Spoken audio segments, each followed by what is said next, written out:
time that we began. For those of you who don't know me, I'm Matthew Black. I'm with Black, and so I'd like to welcome you to our second Friday at the Library series. And tonight, for me, it's a really special occasion. Because what I've always wanted to do is to have a class or a discussion group for some of these important plays. And tonight, that's going to happen. As you know, Stoppard is one of the most prominent playwrights in the modern era. And 1993, his Arcadia premiered in England, and it's regarded as one of the most important, one of the best plays in the English language. And it's a comedy, but it's full of drama. It's full of intellect. It's full of emotion. It's multi-layered in terms of the thematic material. It's fairly complex. It's a demanding play. It's a rich play, and for this kind of play, I think for me it really what I need are my cliff notes, and so tonight Mike is going to be reading from his cliff notes. But seriously, tonight Mike Mahoney, who is directing this play, is going to give us some insight into what this play is all about. He's going to open that window a little bit. Mike, most of you know, came here 30 years ago, retired out of the government. He's just multi-skilled, from policy analysis and research to technology to directing plays. And he's directed, I think, two of our finest plays, Driving Miss Daisy and more recently The Gym Game. And he just really has a gift for directing, working with actors and set designers, and trying to breathe life into his manuscripts. So tonight, Mike is going to, as graciously, he's busy with the cast directing. In fact, some of the cast members are going to walk us through a short scene, or maybe two, but to prompt a discussion and again to give us some glimpse as to what this wonderful play is about. So, without any more said, I'd like to introduce Mike. Please welcome Mike.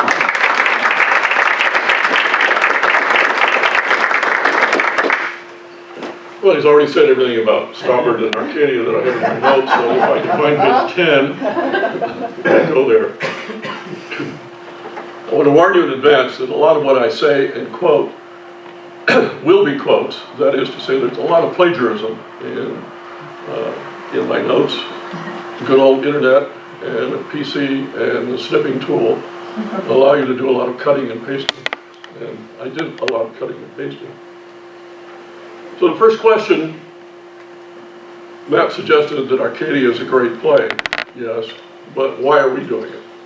There are a lot of great plays. Well, sometime last year, I was asked to see if I could find a play that would fit into an open slot of the theater's calendar. And I started looking around. I was looking for plays that fit my criteria, namely, not very complicated, only a couple of actors, easy to understand, old actors, and I didn't find any. I didn't find any that would work. And I'm sitting there one day, and I just happened to pick up from my mother's collection of plays, Tom Stoppard's Arcadia. And I started to read it. Let me read you the first lines of the play. Cena opens the play. Septimus, what is carnal embrace? Septimus responds, carnal embrace is the practice of throwing one's arms around a side of beef. Cena responds, is that all? No, a shoulder of mutton, a haunch of venison well hugged, an embrace of grouse, caro, carnis, feminine flesh. Is it a sin? Oh, not necessarily, my lady, but when carnal embrace is sinful, it is a sin of the flesh, QED. We had caro in the Gallic Wars. The Britons live on meat and milk. Lacte et carne vivat. I am sorry that the seed fell on stony ground. That was the sin of Onan, wasn't it, Septimus? Yes. He was giving his brother's wife a Latin lesson, and she was hardly wiser after it than before. I thought you were finding a proof for Fermat's last theorem. Now, there isn't a play in the world that starts like that. Let's go back and look at some of those words. Okay. Septimus. It's Latin. The word seven is typically used by families when they have a lot of children. Septimus is the seventh child. Next. Okay. Carnal embrace. Now, that's an expression that I had never heard of before, although you can pretty much guess what it's likely to mean. And it turns out it actually does have a rather technical definition, which I will not give you, except to point out that this is in the very early stages.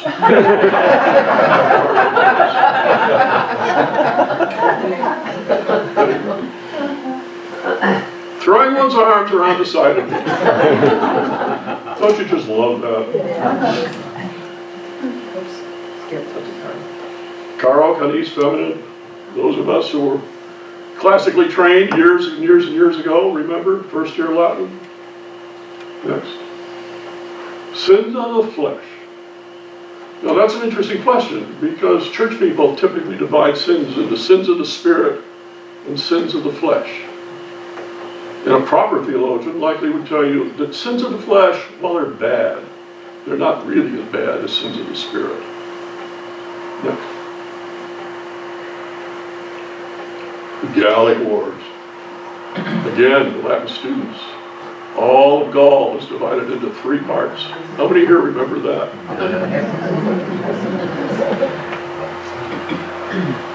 Seed fell on stony ground. Now we get to the Bible.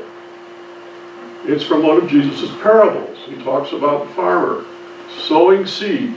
Some of the seed falls on stony ground, some of it falls where reeds grow, and some fall on fertile ground. Next slide. Sin of Onan. How many here know what that is? Those are Legos. Well, it turns out it's a story from the early part of Genesis. In the very, very old days, it was the custom that if a male died childless, his brother was required to marry the widow and produce a child. Onan started to fulfill the requirement and then worried about the fact that she would have a child, which meant that her part of the family would get the estate and he wouldn't. And so he withdrew.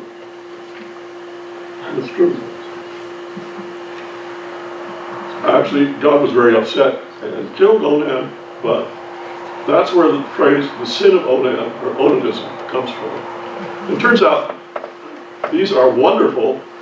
There's a whole Bible book telling the entire story of the Bible with these Lego figures. Next one. And then finally we get to Fermat's theorem, and I will tell you a little bit more about that later. So, Easy. easy. This is a play we've got to do. Yeah. So I looked up into Tom Stoppard. I knew a little bit about him. And Matt again has said some of the things. He's certainly one of the most distinguished playwright of our times. He's now 84 years old. He is, in case you didn't know, an autodidact. He finished high school but never went on to college. He's known for his witty and intellectual dialogues. He burst into fame with Rosencrantz and Guildenstern Are Dead in 1967. That play is now in revival, and if you really want to see it, you can see it in a live HD performance at the Paramount on June 4th. Many other works, Travesties, Hapgood, The Heart Problem, and Henry, it's Jumpers, was the one I was trying to. That was close. It was close. And what most people don't realize is he's also done screenplays for movies, including Anna Karenina, Brazil, and much to my surprise, Shakespeare in Love. Which means, I suspect, that all of you have seen Stoppard work in one form or another, in the theater or on the movie screen. Also done a number of television shows as well. He's received 1 Academy Award and 4 Tonys. Arcadia was produced in 1993 at the National Theatre of London, and for that it won the Laurence Olivier Award for Best Play and the Tony Award for the Best Play. The 2009 London revival, critics generally said it was Stoppard's finest play. Critics have said it's one of the best plays of the better half of the 20th century. So it's a great play, we ought to do it, right? Well, it's got a big cast, with 13 characters, 12 players. There are by and large young. There's no character described as older than, say, mid-30s. Our theater crew probably averages somewhere over, definitely over 65, and I'm guessing well into the 70s. The show is put on a large stage. We have a very small stage. It has lots of props, which means lots of logistics, lots of running around. Another argument was that it's a very difficult play. It's hard to understand. It's too complex. People won't like it. It's got philosophy, it's got mathematics, it's got science, it's got all sorts of stuff. So I thought about it, and there are 2 factors. One is, I'm not gonna brag, rock actors are damn good. So, that covers that problem. The other is, so are audiences. We have good audiences. And I think the 2 of you, audience and the actors, deserve each other. And we're going to do the play. Now, I want to make an important point. There is a lot of science and math and philosophy in it. But you don't have to be an expert in any of those subjects to follow the play or what's going on. Fact is that the characters in the play don't exactly understand what they're saying. And the real fact is that the so-called experts in the field often don't understand what's going on. Found a wonderful quote. Towards the end of the play, thermodynamics comes up. And about thermodynamics, one expert said, thermodynamics is a funny subject. The first time you go through it, you don't understand it all. The second time you go through it, you think you understand it, except for 1 or 2 points. The third time you go through it, you know you don't understand it, but by that time you're so used to it, it doesn't bother you. There are other quotes from scientists about their various fields that express the same kind of notion.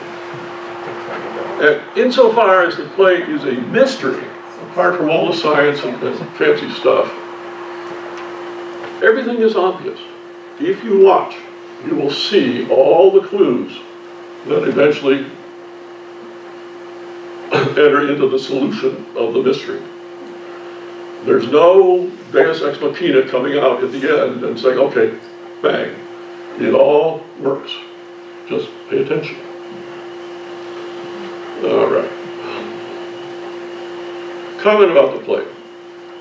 Stoppard compresses so many ideas and guffaws and griefs into less than 3 hours that any attempt at summary of the play will sound paradoxical. It is an English country house farce about the death of the universe. It is a laugh-filled tragedy about what happens if you take intoxicants of poetry and science seriously. It is a play where Stoppard turns himself into a clown whose juggling balls are romanticism, classicism, and the meaning of life. The play involves 2 stories, each with its own plot line.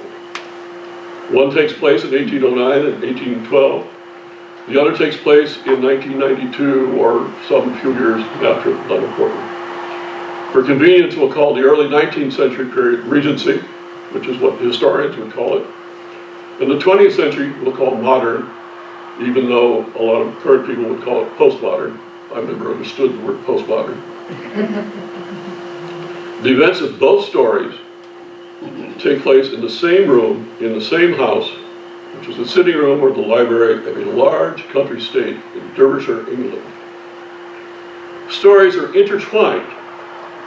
Scene 1 takes place in Regency, Scene 2 in modern, Scene 3 back in Regency, and 4 again in modern. Pattern reverses, and in Scene 5 it's modern, Scene 6 Regency, and then 7 we get this spectacular, both periods are on the stage at the same time. The stories are closely linked because 3 of the characters in the modern period are essentially trying to solve problems which originated in the first period. So you see things happen in period number 1, in the Regency period, and then you see actors in the modern period talking and trying to figure out what had just happened.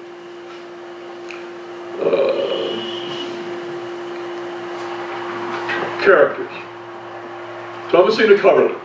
She was 13 years old and 10 months in the opening of the play.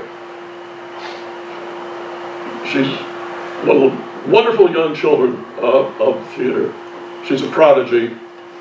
She's a kid, but she's a very, very smart kid. Septimus Hodge, her tutor, in his early 20s, classically trained, and I think properly described as somewhat randy. Richard Noakes is a landscape architect. Lady Croom, with her husband, Lord and Lady Croom. With her husband, they are the Lord and Lady of Sibley Park, a large estate in Derbyshire, England. Captain Bryce, Lady Croom's brother, Ezra Chater, a would-be poet and actual cuckold. Augustus Coverley, Thomasina's younger brother. Never on stage are Charity Chater, wife of the would-be poet, and gift to Randy Men. And Lord Byron, the well-known romantic poet. One of the most important figures in the play, never appears. In the modern period, Hannah Jarvis, an author in her late 30s. Bernard Nightingale, a British Don, also in his late 30s. Chloe Coverley, descendant of the Coverley family, 18 years old. Valentine Coverley, her older brother. And Gus Coverley, the younger brother. There's also Peter. There's also Jelby, the butler, in the Regency period. A little bit more on the plot, just to get you started. Hannah Jarvis is studying English landscape, and she's become fascinated with a hermit who has lived on the Croom estate in the early 1800s. Bernard Nightingale is researching that same period, concentrating on Lord Byron's life that may involve events in Sibley Park, where the action takes place. And then Valentine Coverley is using mathematics to study changes in the number of grouse over time, using records of the grouse shot at Sibley Park. Slightly different, very brief summary of the plot. 1. Septimus Hodge is caught in carnal embrace with Charity Chater. 2. Septimus is challenged to a duel by Charity's husband. He accepts. 3. The duel does not take place. 4. Almost 200 years later, Hannah Jarvis, while studying the Sibley Park gardens, begins to focus on a hermit who lived there just after Hodge's time. Also, 200 years later, Bernard Nightingale uncovers materials linked to Hodge in Sibley Park that suggest that Lord Byron killed Chater. Then finally, as the play evolves, the truth emerged, more or less. And I'm not going to tell you the entire truth. For that, you have to come. Bob Hurley plays Bernard Nightingale. Patty Hardy plays Hannah Jarvis. They're going to do a scene starting at a point at which Bernard has just talked Hannah, who effectively controls the Sibley Park records, into cooperating with him. She has just told him about her hermit. What happened in 1834? The hermit died. Of course. What do you mean, of course? Oh, no. Yes, you do. No, no, no. However, Coleridge also died in 1834. So he did. Oh, what a stroke of luck. Thank you, Bernard. Oh, look, here he is. We go to a book. Look, here he is. Ah, The only known likeness of the Sibley hermit. very biblical. Drawn in by a later hand, of course. The hermitage did not yet exist when Noakes did the drawings. Noakes, the painter? Landscape gardener.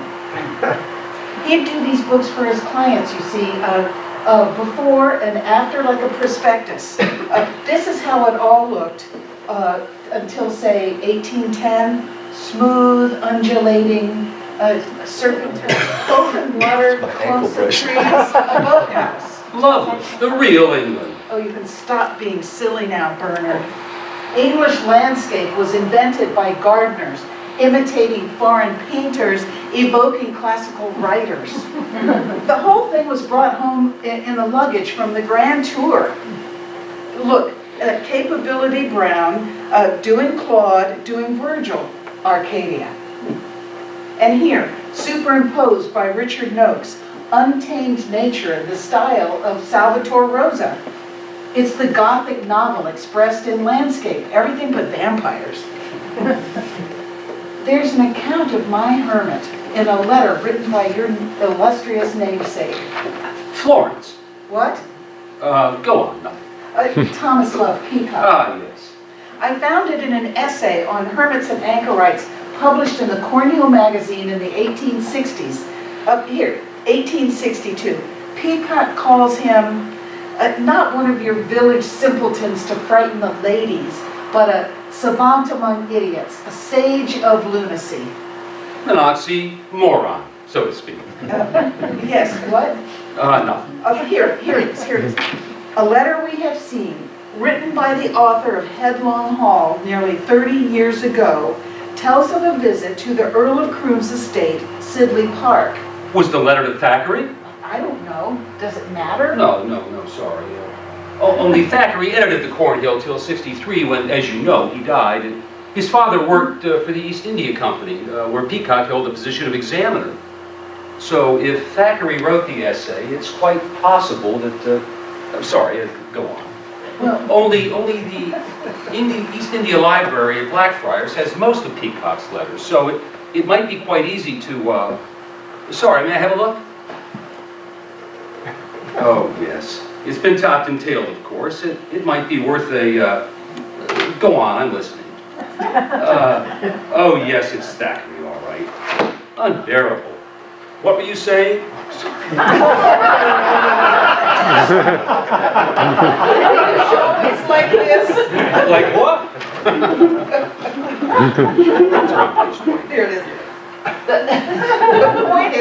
The point is, the Crooms had the hermit living under their noses for 20 years, so hardly thought him worth remarking. As I'm finding out, the Peacock letter is the main source of the information. Unfortunately, when I read this, and I hold up that magazine, when I read this, well, it was one of that moments when you know what your next book is going to be. This Hermit of Sibley Park is my... Peg. Epiphany. Epiphany. That's it. The hermit was placed in the landscape as one would place a pottery gnome. Well, did he... And there he lived out his life as a garden ornament. Well, did he do anything? Oh, he was very busy. When he died, his cottage was filled solid with paper. Hundreds of pages, thousands of pages. Peacock says he was suspected of genius, but the truth is he was off his head. He covered every sheet with Kabbalistic proofs, proving that the world was coming to an end. It's perfect, isn't it? A perfect symbol. Yes. Of what? The whole romantic sham, Bernard. It's what happened to the Enlightenment, isn't it? A century of intellectual rigor turned in on itself. The history of the garden says it all. There's an engraving of Sibley Park from 1730 that makes you want to weep. Paradise in the age of reason. By 1760, everything was gone. The topiaries, the pools, the terraces, an avenue of limes. The whole sublime geography plowed under by capability brown so that the fools could pretend that they were living in God's countryside. And then Richard Noakes comes along to bring God up to date. And this, by the time he finished, it looked like this. The decline from thinking to feeling, you see? That's awfully good. No, that'll stand up. Thank you. Personally, I like the ha-ha. Do you like hedges? I don't like sentimentality. I see. Are you sure? You seem quite sentimental about geometry. But the Hermit is very, very good. The genius of the place. That's my title. Of course. Of course. Of course. All right. Who was he when he wasn't being a symbol? Thank you.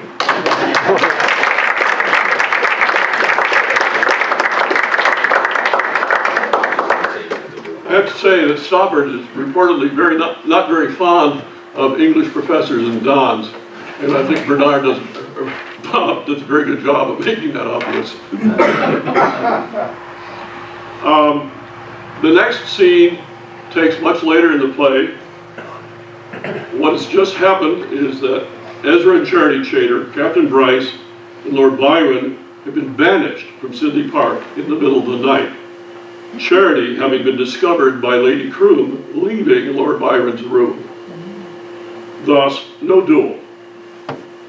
Lady Croom finds Hodge in the library. Andy, Steph? Mr. Hodge, My lady, all this to shoot a hare? a rabbit. No, indeed, a hare, though very rabbit-like. Jillaby, my infusion? How dare you? I cannot be held to account for what was written in private and read without regard to propriety, Addressed to me. and left in my room in the event of my death. Ah, what use is it? Love letter from beyond the grave. As much surely as from this side of it.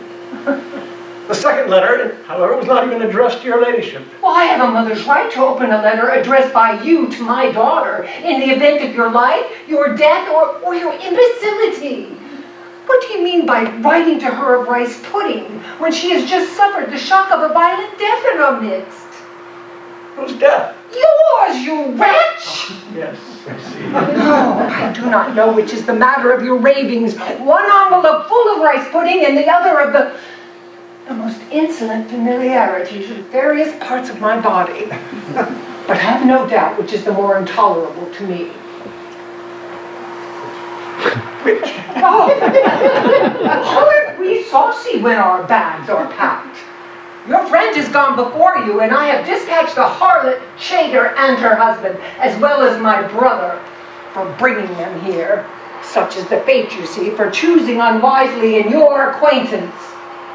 Lord Byron is a rake and a hypocrite, and the sooner he leaves for the Levant, the sooner he will find society congenial to his character.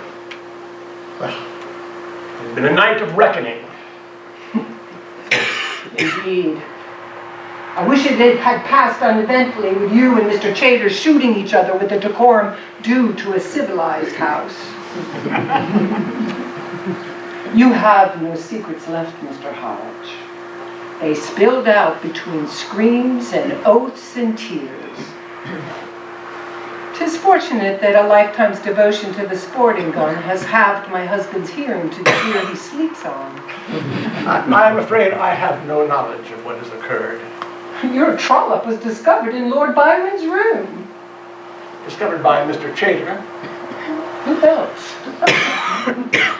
I'm very sorry, madam, for having brought use your kindness to bring my unworthy friend to your notice.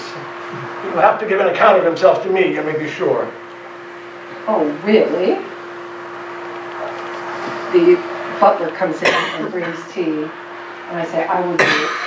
And then he says he has, you have received a letter. Oh, when did he leave it?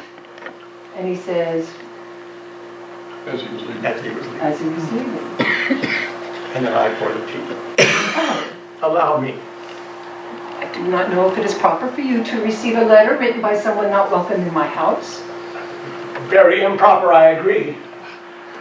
But it's about my Lord Byron's want of delicacy is a grief to his friends, among whom I no longer count myself.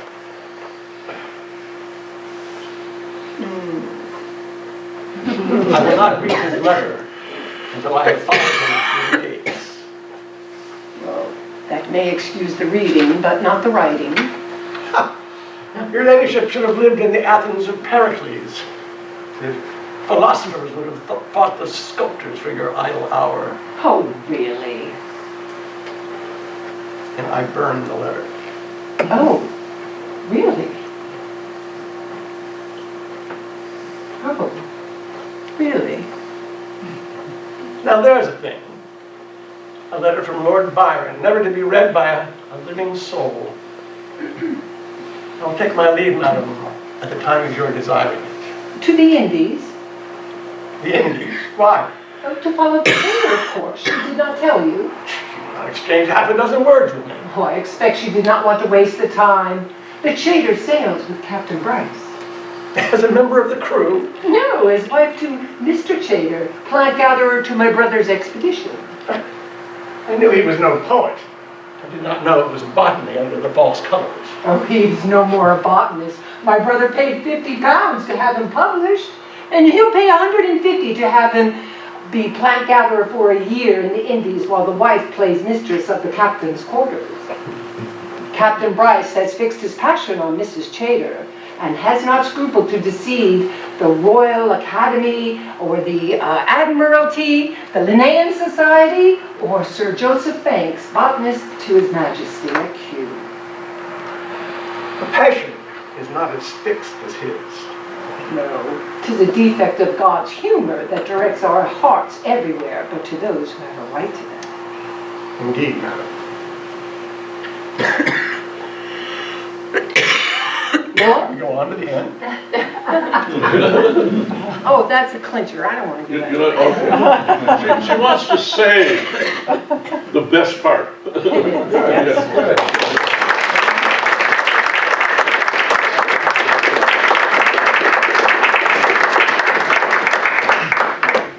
Any questions so far for me or for the cast? I can't wait to fill the gaps that have been left here. This is going to be great. This is a very famous picture in the Louvre. It's called the in Arcadia Ego because apparently if you have the right chemicals, you can see the inscription on the tombstone. It's one of several pictures that portray a similar scene like that. This is perhaps the most famous. Apparently, Stoppard had originally intended to name the play in Arcadia Ego, and for publicity purposes decided the shorter name Arcadia would work better. It's an old phrase. Arcadia, next slide, is a place in southwestern Greece, right in here, that has been talked about since early BC days. It's sort of protected from urban Greece by mountains and was always thought to have lovely little shepherds and lovely little sheep and be just a very nice pastoral region. And so Arcadia became kind of a synonym for the notion of pastoral living. The phrase "et in Arcadia ego" in Latin means "and in Arcadia I." There's no verb there. People have said, well, the verb "am" is implicit, and that it means "and in Arcadia I am." And people have also speculated about who the I is, and a lot of people think that because of the way the artist did that picture, that the eye is death. And what he's saying is that even here in Arcadia, there is death. Several places in the play, that kind of issue comes up.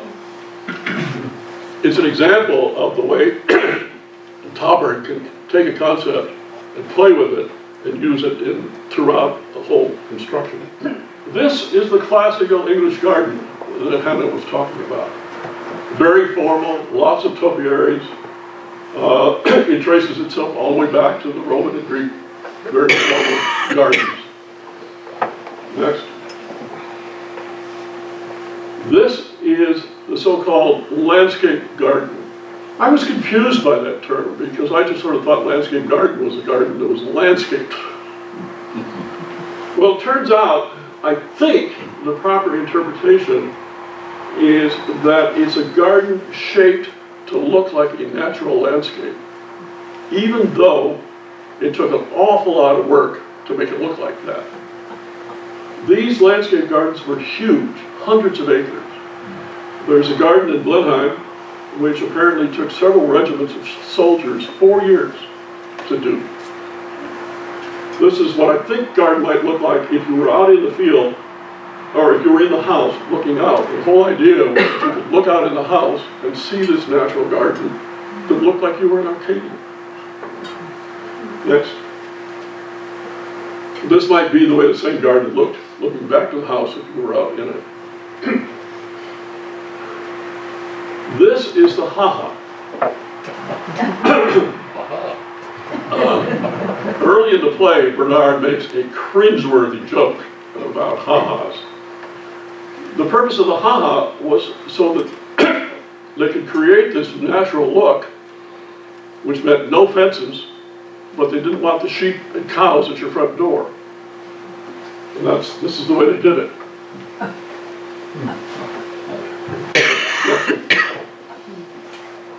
It's like our zoos. Yeah. They were, again, these were huge. They could run for acres and acres and acres. Next. I think this may serve as an example of what would have been called a Gothic or Picturesque garden. It's what happened, Patty referred to it, Noakes came along to bring God up to date. They decided that the natural gardens weren't really so natural, and what they wanted was something that really was closer to nature. And they set about again with machines and regiments of troops, moving lakes and rerouting rivers, and created this kind of thing. Now, you recall at the end of the early session, Hodge says to Thomasina, I thought you were working on Hermit's last theorem. There's a little byplay back and forth.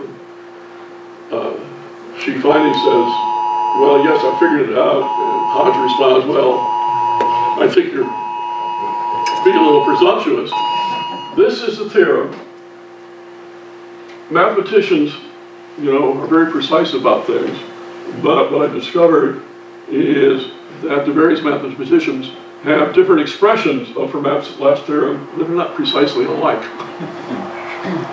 Basically, what it says, you're all familiar with this top one, x squared, y squared equals z squared, because it's the formula for a right angle triangle.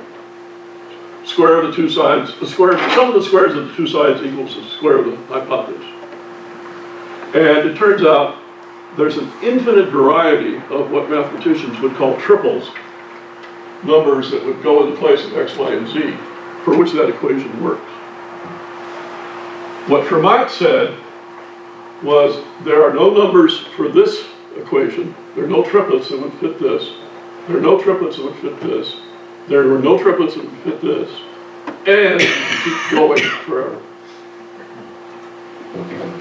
And he also said, I have a proof for this theorem, but it's too complicated and I don't have room here to write it down. And it remained, that's why it was called Fermat's last theorem, it remained a mathematical problem for almost 2 centuries. A number of mathematicians worked on it, they couldn't. And when Fermat, when Stoppard wrote the play, it was still an unsolved problem. Betty?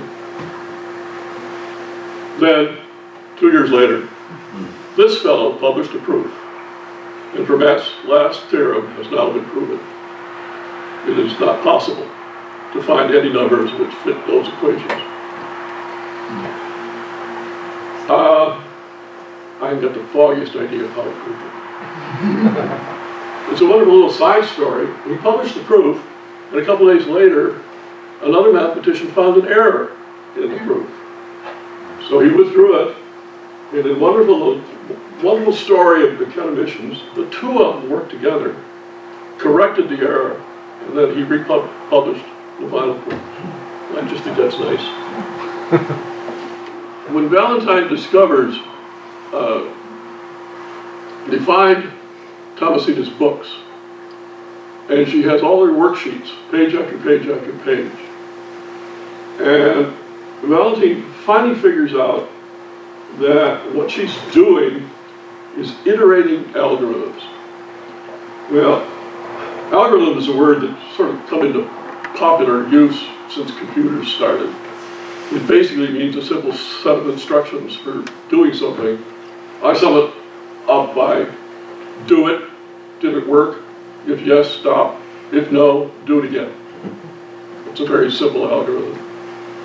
What Thomasina was doing was iterating the algorithm. I'll tell you in the next slide. What she was doing was taking a value for x1, doing something to it, and setting it to x2, and then doing the same thing to x2 and making it x3, and then again and again. And she kept doing it. And she had been doing it. Now, one of the interesting things about this kind of iteration is some of it can be trivial. This one, for instance. We're just setting x to 2 times x. But just, if you start, if what you're doing to each x is multiplying it by 2, it just gets this. It's a trivial, 2 to the 6 to 64. You can know what the answer is without working on the equations. This one, however, is different.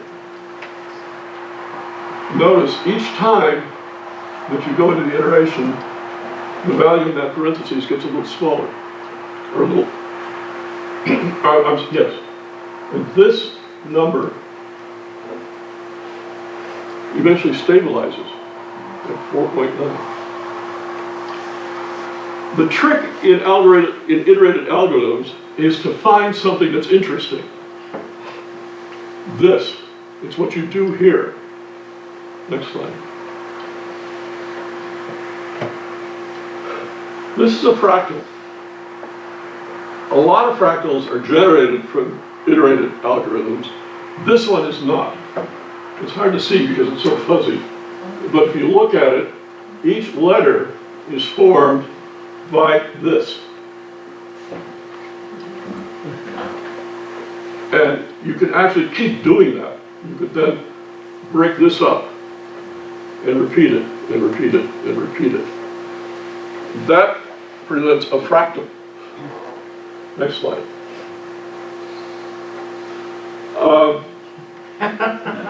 One of the other things that these iterated algorithms can do, the one I showed you stabilizes at around 4.9. Some of them will go to 0, some of them go to infinity, some of them go to chaos. And it's said that Stoppard actually had that in mind in this play, because this is the table on her stage with all the props on it towards the end of the play. Chaos. And one of the problems our actors have is finding our prop. It's called for. Next. Fractals.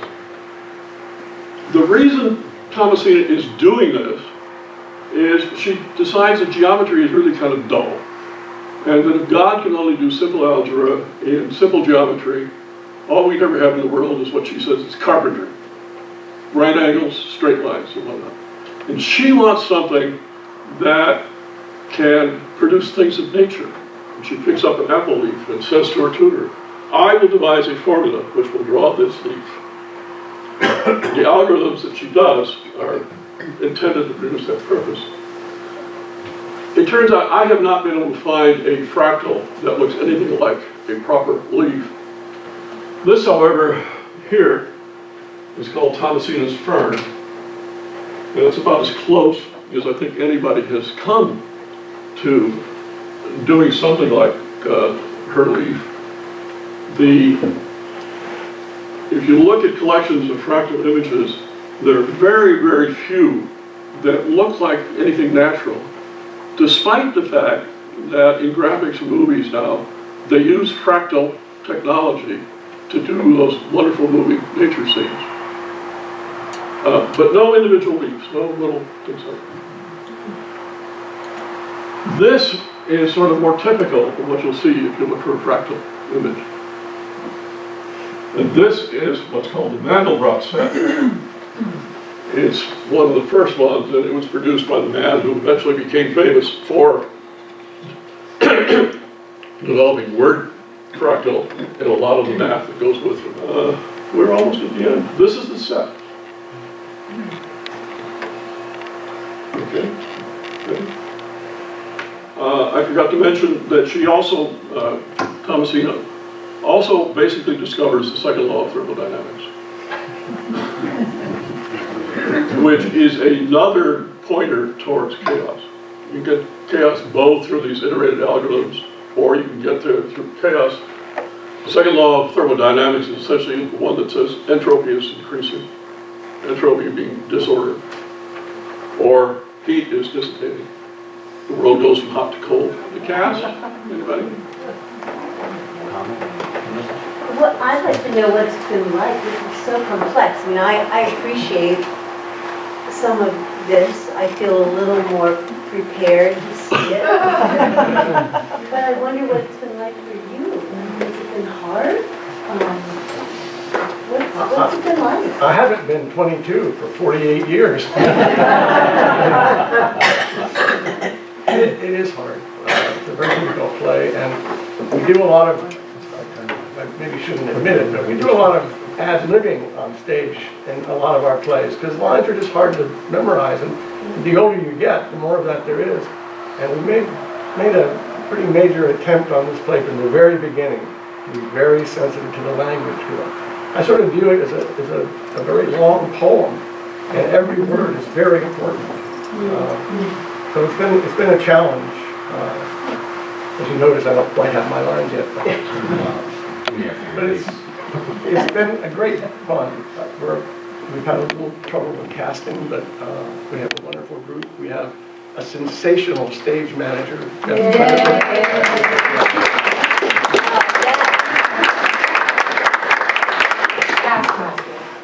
That without which not. I would just say that this is a really difficult play. It's a lot of what we did in the beginning was discuss the play and what a lot of the lines meant, because it is. I mean, there's a lot of mystery to it, and then it's not just following the plot line in 2 centuries, but all of the various literary figures that are quoted and Latin phrases and all the rest of it. I mean, it's a kind of a real intellectual challenge to get your arms around. Our challenge for the audience is to try to convey that in a way that, will make it understandable, in the 2.5 hours or whatever it's going to take to put this on. But it's been a real, and a wonderful challenge. I mean, it's kind of an intellectual feast in a way. But the characters are quite different than, some plays we put on in the past, that's for sure. I don't know how the cast feels, but one of the wonderful things about working with the play is the steady becoming aware of some new joke, some insight, some witticism. Steph was reading one of her lines that she dismisses Lord Byron and says, "Oh, let him hang there for a lamb." And I thought about it, and I said, that phrase sounds slightly familiar. And I went and looked, and sure enough, back in those times, there was a phrase, might as well be hanged for a sheep as a lamb. And Lady Croom basically was dropping a very cutting insult. He's not taking the sheet, he's just taking the little lamb. Even now, when you explain the, here I am in Arcadia, which is my line, now I have a different read that I'm going to try the next time we do it because I understand it differently. The other thing that I found really challenging was that in the 19th century, the verbiage and the sentence structure is such that it really lends the cadence and all that to more of using dialect and all the accent, but we're not supposed to do that. So it becomes very awkward in trying not to speak it that way because it has a natural rhythm for it. So that's been a challenge. And it's a mouthful. Companionably arranged. Patty? Well, every time I go over the script, I find some other connection. And I have lost whole afternoons on the internet, starting with looking up Capability Brown, and then the next thing I know, I'm reading whole essays on Stoppard and looking at videos about the math behind Arcadia. I mean, it's just fascinating. And some of the terms that he uses like that, and like the genius of the place. There really was somebody back then known as the genius of the place, a gardener. So, the play is almost like a fractal in itself. It keeps, opening up and you keep seeing new things in it. Bob and I saw the play in its first production at the National Theatre all those years ago. And I certainly did not understand all of it by any means, but it's such a pleasure when you do get something. And you feel so clever. and you learn fairly quickly not to worry if somebody gets it and you don't. But it's the only play that I have ever been to where I enjoyed the first act so much that in the intermission I went to the National Theatre's library and bought 5 copies. Because I could think of 5 people I knew, 4 people I knew who would be very, very interested in the play, and it was new at that time. The 5th copy we kept for ourselves and we've lost it. I thought about doing dialect, but if we'd done dialect, we would have had to find a dialect coach. And all the Regency players would have had to do it. It wouldn't have worked if only 1 or 2. And that is a skill some people just can't get. And I wasn't prepared to deal with it, so we do not try to do dialect. Yeah. Yeah, I've just wondered, there's so many mathematical, scientific, literature references that are in this play that just overlay on one another. Does that actually, do you think that gets in the way, or does that actually help in terms of understanding the plot and the relationships and some of the other things he's developing? I think it helps myself. As I said, you don't have to understand it exactly. You just have to get a sense of what it is that they're trying to talk about. You don't know how the car runs, you just know that it's going to get you there. You do that with a lot of things. And none of the stuff, none of the math is really taken to a very complicated level. A lot of the issues you've talked about in classes over the years, or in jams or full sessions, you're taking courses in it.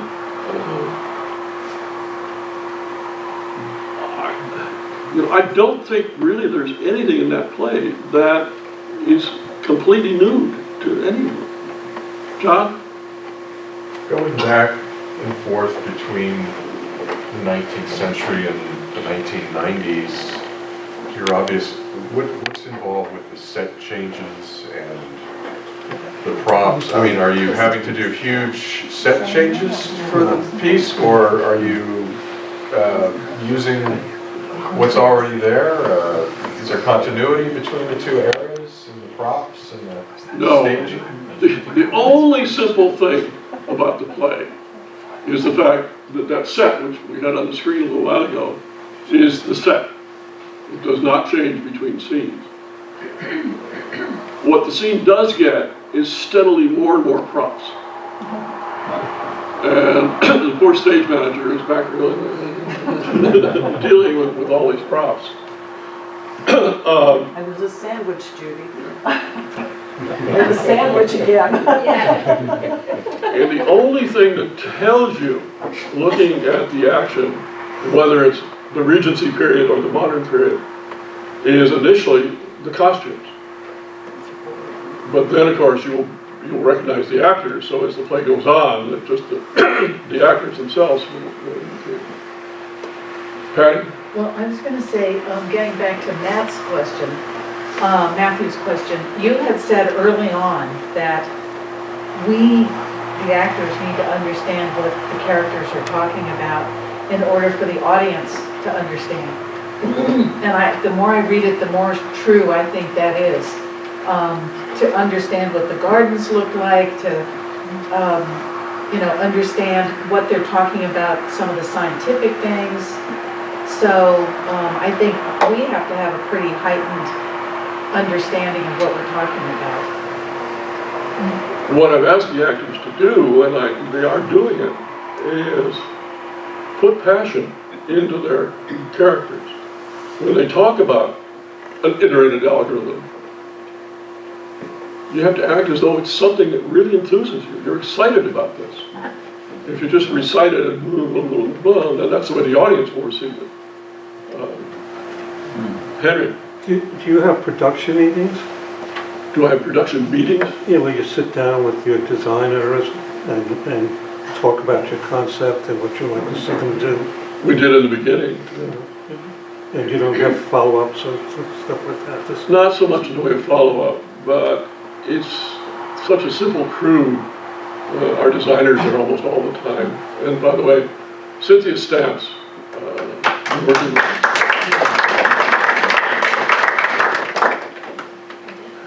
She's our designer. set designer. But you say, Cynthia could, and she starts to smile and says, of course. Henry,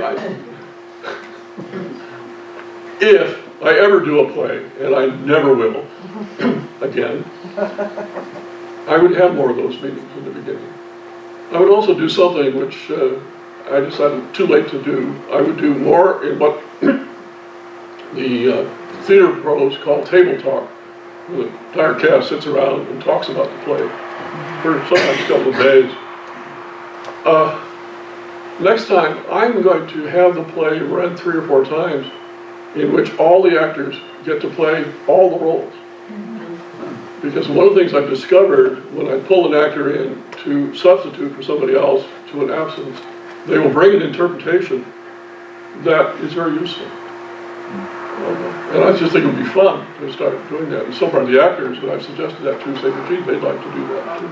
Have the actors pretty much decided how they want to portray the characters? Obviously you're providing direction there, but are they're bringing to their roles how they've interpreted the characters to be? Yeah, I think they're now getting to the point where it's an issue not of changing the character, but simply taking it a little deeper, a little firmer.